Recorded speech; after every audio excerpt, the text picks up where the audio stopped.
Today we are back with a double PSA reveal. We start off with some newer cards, and then towards the end I show you the vintage soccer cards I graded. Really interesting, my first time ever doing it, so you're definitely not going to want to miss how that turns out. Alrighty, both packages right here. That's the vintage. We will save that for later. First we're going to go through a little bit, just quickly, a regular ultra modern reveal. We won't go too slow. This was an interesting one. I know Prism World Cup is a little bit, so this was the monthly special. I think it was like $16, 2022 cards. It came back really quickly, so that's good. Got a couple good grades, but you know, I'll talk about it more as we go. I know some of them, like I know National Landmarks is a tough grade. Random UFC card will take the 9. 10, Martinelli. Lewandowski, so we're getting the good ones out of the way. Gavardiol blue 10. Petite silver, auto 9. So this is the stuff. And I've already done a video like this. I'm tired of myself complaining, man. Well, it's not really complaining, but I don't want to listen to myself complain. Just not a lot. I'll take a better look at this later, but long story short, you know, I'm just confused because it used to be 9s and 10s with the occasional 8. Now I get a lot of 6s. And 4s and random stuff. Manga Lewandowski 10, we'll take that. Another 6. Eek, it's just a little confusing. Red Prism 10. You know, it's tough. PSA is almost like a crazy X that I just can't get rid of. Like it feels like there's no rhyme or reason to it. You know, I have heartbreaking submissions like this where I get 8s and 7s on mangas, but then it's like, oh, Messi Immaculate Auto? How about a 9? Trevor Lawrence Tiger Stripe? That was a BGS 8.5? How about a 10 on that? You know, and then it comes back up. Nope, today you get 6s. And it's just like, there's no rhyme or reason to it, right? It's not like she's nice to you like on your birthday or like when the sun is shining out. It's just, you never know what you're gonna get. And that just makes it a little bit addicting, doesn't it? But enough about my personal life. 9 on this, 8 on the Lewis, 8 on the Land. I can't spend any more breath. Like I've already talked about this. We got a 10, we got a 9, but I think I counted it out. These are all 8s. Oh no. These are all 8s or below. This was a 20 card order. I think it was like 9 cards, half the cards. So I mean, I get, you know, Prism 2022 is a little bit of a tough set to grade. I'm not going to waste my time, but suffice what I will say is these cards are not jacked up. Like there's not crazy indents or anything in here. And I'm going to pop it up too because I have screenshots of it. Literally before like 2020, I used to send it. I was living in the Philippines at the time too. I would send in like 90 card orders. I wouldn't even look at the cards, right? I just had my buddy. I'm like, just send them in, just put them in. We wouldn't even filter through it.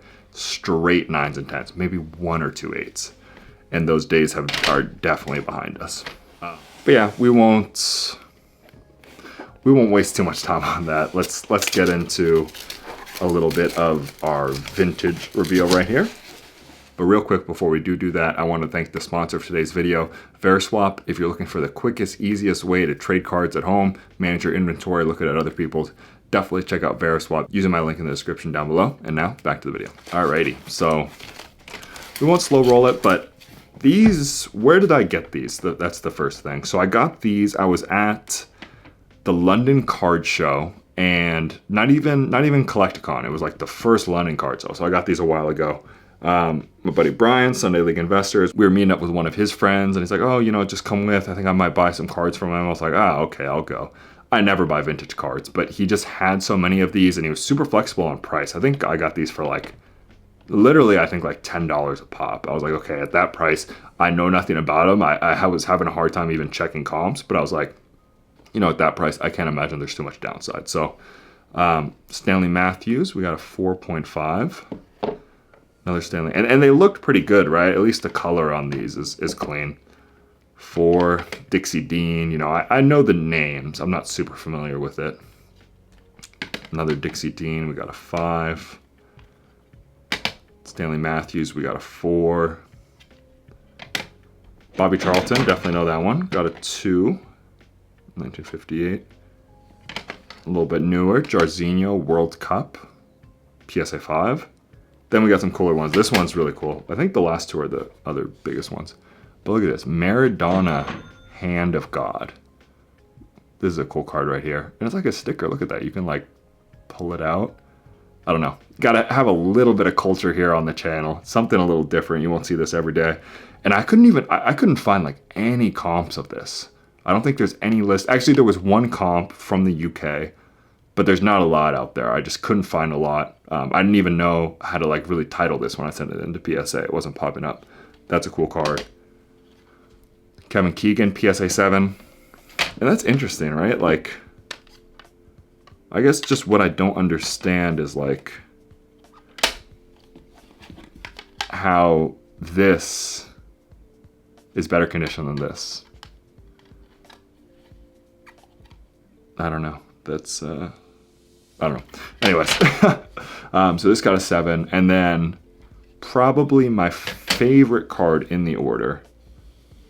Boom. Pele, the Sun, PSA 7. Getting a PSA 7 Pele from this long ago, that's tough to do. Cool looking card. I don't know. I don't have too much to say, but do you know what I will say though? Is the one little tip about grading I'll give is if everyone is doing it, it's going to be hard for you to kind of make money. So I don't even know if I have an example of a card in here. Yeah, actually I don't, because it was mostly all soccer. But even, let's just take something like this. This is not a good example, but it's just what happened to me by my desk. Everyone is grading Justin Jefferson cards. And there's definitely opportunity to make money, especially like you grade a nice auto or a patch or something like that. But I think on a card like this, I'll have to pop up what a PSA 10 does of this. But I would imagine it's basically just a race to the bottom. Like I bet you PSA 10s do like 25, 30 bucks, maybe 40 bucks. But basically there's just not too much opportunity, especially the other thing I will say for sure is you need 10s. If you're doing cards like this, you need 10s, ones that everyone is grading. Versus cards like these, you know, this Pele, 100% gonna make good money on. I'm only into it for 10 bucks. Grading was, I believe 15, so 25. I didn't need a 10. I didn't need a specific grade. Like when it's supply and demand at the end of the day, and especially with how much is being pumped out of PSA now, you kind of need to find cards where the supply is going to be lower just for it to make sense for you. I don't think I'm going to become a vintage soccer grader, but it's definitely something I'm going to consider and hopefully do a little bit more, because I think they're just more, like I said, you see everyone grading these. Just look at other avenues. I guess that would be my tip to you guys. But all right, that's it. If you did enjoy this video, make sure to like and subscribe down below, and we'll see you next time. Peace.